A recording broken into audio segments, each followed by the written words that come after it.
Harley-Davidson, présentation 2018 de la nouvelle ligne des Softail. 8 nouvelles variations de la ligne qui a largement contribué à placer Harley dans le monde. Une présentation de ce type, c'est un peu comme la visite d'un magasin juste avant Noël. Les cruisers de tradition ne disparaissent pas, mais cèdent la place à des machines évoluées où chaque détail a longuement été pensé. Dans une marque à tradition telle qu'Harley, l'erreur ne pardonne pas et la responsabilité est importante. Il faut évoluer, mais ne pas trahir l'esprit. Cette nouvelle génération de Softail a-t-elle réussi ce pari? Oui et non. Il est évident qu'un constructeur tel qu'Harley ne peut s'immobiliser dans une image de tradition pure et dure. Il doit aussi se renouveler. Ainsi, la thématique design et apparence fait ici preuve de primeur. On se détache de formes longtemps transposées pour arriver à quelque chose de plus moderne. Est-ce bien? Oui ou non?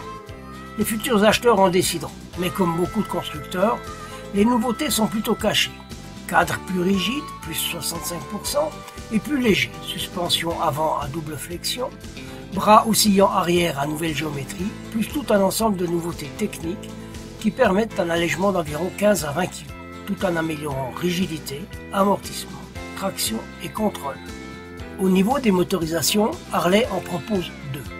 Le Milwaukee 8 107 de 1745 cm3, 86 chevaux et 145 Nm, et le 114 1868 cm3, 106 chevaux et 166 Nm. Autre différence, les têtes de cylindre du 107 sont lubrifiées par huile, alors que pour le 114, la lubrification est plus classique par liquide. Tout cela, c'est un peu technique. Qu'avons-nous découvert? S'il est vrai que sur une journée, il est un peu difficile de procéder à un essai complet, nous avons survolé pour vous 3 modèles. Le FXBB Street Bob, pour la suite on laissera les amas de lettres pour n'en garder que la dénomination courante. Le Street Bob est à la moto ce que le vélo basique est à la bicyclette. Il y a tout, mais simplement. Style épuré, presque discret. Il dispose, comme le reste de la nouvelle gamme de phares LED, de petites améliorations techniques, comme par exemple la charge électrique augmentée au ralenti, fini les faiblesses de conduite en ville, les boutons de réglage extérieur, système de sécurité et démarrage sans clé, mais aussi une nouvelle forme de réservoir, plus petit. Autonomie à voir. Le Street Bob est fidèle à son image, avec son instrumentation digitale et plutôt discret, il paraît vraiment nu. Sur la route, le comportement est agréable. Il trimballe son visage de garçon des rues, un peu de chrome pour ne pas perdre l'habitude. Seuil de chargement faible, celle à 68 cm. La prise en main est facile. De gros pneus, malléables et découverts, le Street Bob manifeste son attraction pour les milieux urbains. Sur route, il devient vite un peu fatigant. L'air est un mur partout, sur les bras, le torse et les jambes. Il est maniable et fait preuve de vivacité. Une garde au sol un peu faible en limite le plaisir d'une conduite agressive. Ça frotte relativement vite. Pour le reste, selle mono égale plaisir égaux. Bon, d'accord, un pouf passager peut aussi faire l'affaire, option. Mais comme le siège mono n'est pas vraiment confort, j'imagine que le confort du pouf attirera vite des remarques désabusées de la part des passagères aux popotin fragiles. Le Fat Boy, un grand classique, ne déroge pas à sa réputation. Position conduite affirmée et revanchard du « je suis là, écrase ». Cela marche, allure imposante, pneus avant 160, arrière 240, il y a de la gomme sur le sol.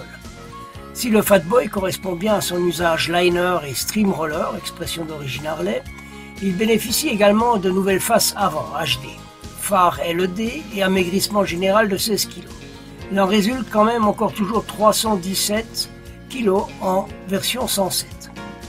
Instrumentation digitale sur le réservoir, 19 litres, toutes les informations sur pression ou guidon. Démarrage sans clé aussi. Pour le reste, application en alu et chrome, tout cela fournit au FAT un habit étincelant. Les motorisations 107 et 114 lui donnent largement de quoi respirer. Respirer est aussi le mot, on en prend plein le nez, le torse et le reste. Les repose-pieds sont larges et confortables, mais vont aussi très vite au contact du goudron. S'il y en a un qui vous dit que cette moto est d'une maniabilité sans reproche, il faudra qu'il aille faire du vélo. Je dis pas que le Fat Boy n'est pas agréable, mais il est évident qu'il est aussi adapté aux routes de montagne sinueuses et serrées qu'un caniche comme chien de traîneau. Pour cruiser, faire de longs trajets larges, il sera agréable, mais la manœuvre sur zone serrée ne sera pas sa tasse de thé. Pour finir, nous avons testé l'héritage classique.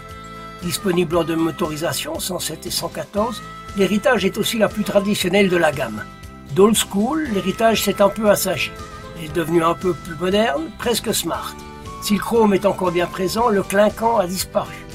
Un compteur certes électronique, mais à affichage analogique nous garde dans l'époque où moto était encore moto.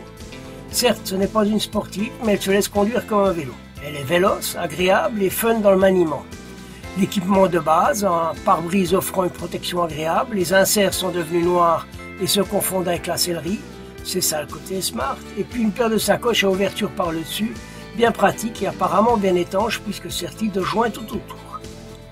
En finale, que dire de ces trois versions? Elles nous ont plu les trois, tout en étant très différentes. Aussi bien l'apparence que la fonction, ces machines répondent à des besoins bien précis. À titre personnel, les vieux motards, je pense que la machine avec laquelle je me suis le mieux senti est incontestablement l'héritage classique. Je regrette peut-être l'absence d'un petit Sissi, compagnon inévitable pour ma moitié, en option, mais pour le reste, cette machine m'apporte ce qui me convient le mieux pour de longs trajets sur toutes sortes de routes et de revêtements. Bon, ce test n'a été que bref et probablement il y aurait beaucoup plus à en dire. Je ne me suis pas étendu sur la technique, la consommation, les prix. Je pense qu'un concessionnaire pourra vous renseigner avec efficacité. Pour ça, il suffit juste d'y aller ou de me lire un de ces jours. Salut, Jean-Louis Vidal, RAM TV, Autopsy One, en avril 2018.